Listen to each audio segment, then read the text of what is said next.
పిల్లలే. High power ఉల్లాసం, high power ఉత్సాహం, హై పవర్ ఆరోగ్యం, హై పవర్ ఆనందం. గుంటూరు వారి XXL మరియు హై పవర్ హార్స్ దేశవాళీ మినపగుళ్ళు. బంధాలు అనుబంధాలు మరింత దృఢంగా, మరింత బలంగా. విద్య ద్వారానే ఉజ్వల భవిష్యత్ సాధ్యమని గుంటూరు తూర్పు ఎమ్మెల్యే మొహమ్మద్ నజీర్ స్పష్టం చేశారు. ఆ దిశగా విద్యార్థులు బాగా చదువుకోవాలని ఆకాంక్షించారు. క్రమశిక్షణ, అంకిత భావంతోనే ఎంచుకున్న లక్ష్యాన్ని విద్యార్థులు సాధించాలని అభిలాషించారు. పాత గుంటూరు వాసవి స్కూల్ వార్షికోత్సవ గ్రాడ్యుయేషన్ వేడుకల్లో గుంటూరు తూర్పు MLA Mohammed Nazir, CID DSP G Lakshminarayana, doctor BV Chandrasekhar ముఖ్య అతిథులుగా పాల్గొన్నారు.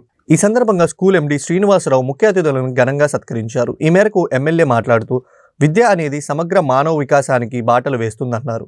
కార్పొరేట్ స్కూళ్లకు ధీటుగా బడ్జెట్ స్కూళ్లు విద్యను అందిస్తున్నాయని పేర్కొన్నారు. విద్యతో పాటు క్రీడలు, సాంస్కృతిక కార్యక్రమాలు పెద్దపీట వేస్తున్న వాసవి స్కూల్ ఎండీ శ్రీనివాసరావును ఎమ్మెల్యే అభినందించారు. ఈ సందర్భంగా విద్యార్థులు ప్రదర్శించిన పలు ప్రదర్శనలు వీక్షణను ఆకట్టుకున్నాయి.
We feel very proud to facilitate them.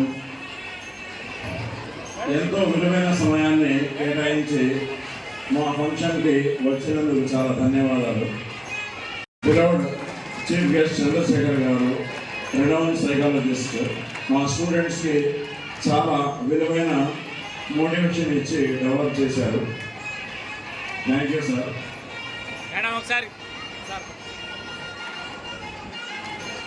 మిగతా 12 గంటలు తను స్కూల్లో ఉంటాడు. మేము నేర్పించేదానికన్నా వాడి జీవితంలో మార్పు వచ్చేటువంటి విషయాన్ని నేర్పించేది ఎవరండి? School, teachers, principal. సో వాళ్ళని గౌరవించాలి, వారు చెప్పినటువంటి విషయాల్ని పాటించాలనేటువంటి ఆలోచన ఎవరి ద్వారా వస్తుంది? పేరెంట్స్ ద్వారా వస్తుంది. టీచర్స్ని గౌరవించడం, టీచర్ల మర్యాదని, వాళ్ళ గౌరవాన్ని కాపాడేటువంటి సంస్కృతి మనం పిల్లలకి పేరెంట్స్ అయినటువంటి వాళ్ళు మనందరం కూడా నేర్పించాల్సినటువంటి అవసరం ఉంది. ఈరోజు కేవలం చదివితే చాలు మా పిల్లవాడు అని చెప్పి అనుకునేటువంటి వాళ్ళు చాలా తక్కువ మంది ఉన్నారు. మా వాడు చదువుకోవాలి, అందరికన్నా మంచి మార్కు రావాలనుకునేటువంటి వాళ్ళు చాలా ఎక్కువ మంది ఉన్నారు. ఈరోజు ఇంటర్మీడియట్ ఎగ్జామ్స్ రిజల్ట్స్ వచ్చినాయి. 100లో 94 మంది గుంటూరు జిల్లాలో పాస్ అయినటువంటి పరిస్థితులు. ఎప్పుడు కూడా ఇంత హై స్కోర్ రాలేదు. అంటే ప్రతి ఒక్క పిల్లవాడు కూడా బాగా చదువుకుంటూ ఉన్నాడు. చదువు అనేది ఈరోజు పెద్ద సమస్య కాదు. ఉన్నవాడు కూడా లేనివాడు కూడా తమ పిల్లలు బాగా చదువుకోవాలి, మంచి స్కూల్లో చదువుకోవాలి, చదువుకున్న తర్వాత ర్యాంక్ కొట్టి నీట్ ద్వారానో ఎంసెట్ ద్వారానో మంచి కాలేజీలో అడ్మిషన్ సాధించుకోవాలని ప్రతి పిల్లవాడి తల్లిదండ్రులు కూడా ఆలోచిస్తున్నటువంటి పరిస్థితులు ఉన్నాయి. గత 40 సంవత్సరాల క్రితం ఇదే గుంటూరు నగరంలో ముస్లిమ్స్లో చాలామంది పిల్లల్ని స్కూల్కి పంపించేటువంటి పరిస్థితులు కూడా లేవు.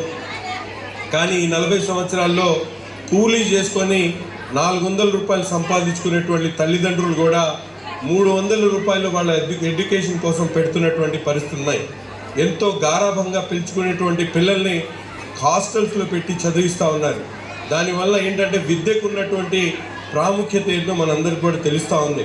ఒక ఇంట్లో కంప్లీట్ కుటుంబంలో మార్పు రావాలంటే ఆ ఇంట్లో ఎవరో ఒకడు చదువుకున్నటువంటి వ్యక్తి ఉద్యోగం సాధిస్తే ఆ ఇంట్లో మార్పు వస్తుంది. ₹1 కోటి ఆస్తి ఇచ్చినా కూడా ఆ విలువ తెలీదు. కనీసం చదువుకొని ఉన్నటువంటి వాడికే ఆ విలువ తెలుస్తుంది. కాబట్టి ఈరోజు చదువుతో పాటు పిల్లలకి మిగతా విషయాల్లో కూడా మీరందరూ కూడా మంచి జ్ఞానాన్ని అందించాలి. బహుశా మీరంతా కూడా భగవంతుని యొక్క స్వరూపాలుగా నేను భావిస్తూ ఉంటాను. ఎందుకంటే మనం ఏ చదువు చదువుకున్నా కూడా ముందుగా భగవంతుని ప్రార్థిస్తాం మనం. ఎందుకంటే భగవంతుడు లేనిది మన జీవితాలు ఎప్పుడూ కూడా సంపూర్ణం కావు అనేటువంటి విషయం మీ అందరికీ కూడా తెలిసినటువంటి విషయమే. సరదాల పరిచయం చెరిగిపోని సంతకం అంటూ ఒకటి ఉంటుంది మనిషి జీవితంలో. అదే మనిషి యొక్క చదువు యొక్క జీవితం. చిన్నప్పటి నుంచి అది ఎల్కేజీ అనండి, యూకేజీ అనండి, డిగ్రీ అనండి, పీజీ అనండి, పిహెచ్డి అనండి, ఏదైనా కూడా మనిషి జీవితంలో ఒక ఉన్నతమైనటువంటి స్థానానికి, ఉన్నతమైనటువంటి విలువలకి ఆస్కారం ఇస్తూ సాగేటువంటి జీవన విధానమే ఒక విద్యాభ్యాసం. అయితే చదువుకున్న చదువు వేరు, మనం సాగించే జీవన విధానం వేరు అనేటువంటి విషయం మీ అందరికీ కూడా తెలుసు. ఇక్కడ పార్కింగ్ చేయకూడదంటే పార్కింగ్ చేస్తాం, కారు నడిపేటప్పుడు బెల్ట్ పెట్టుకోండి అంటే బెల్ట్ పెట్టుకోం. సో ఉదయాన్నే 6 గంటలకు నిద్ర లేగమంటే నిద్ర లేగము, సకాలంలో భోజనం చేయమంటే భోజనం చెయ్యము, పెద్దల్ని గౌరవించమంటే గౌరవించము, గురువుల్ని పూజించమంటే పూజించము, దేశాన్ని అభిమానించమంటే అభిమానించేటువంటి పరిస్థితి ఈనాడు లేదు. ఎందుకంటే తల్లిదండ్రులందరికీ కూడా కావాల్సిందే పిల్లలు 4 మాటలు ఇంగ్లీష్లో నేర్చుకోవటం, 4 ర్యాంకులను తెచ్చుకోవటం, ఒక ఉద్యోగాన్ని తెచ్చుకోవటం, అంతటితో జీవితం పరిసమాప్తం అవుతుందని చెప్పి అనుకుంటాం. సో ఇక్కడ ఒక అద్భుతమైనటువంటి స్కిట్ను ప్రదర్శించారు, మీరు చూసే ఉంటారు. ఒక మనిషి జీవితంలో సోషల్ మీడియా, ఫేస్బుక్ అనండి, గూగుల్ అనండి, ఇన్స్టాగ్రామ్ అనండి, ఏదైనా అనండి, ఏ విధంగా జీవితాన్ని వక్ర మార్గంలో మనశ్శాంతి లేకుండా చేస్తుందన్నటువంటి విషయం అందరికీ కూడా తెలిసినటువంటి విషయమే.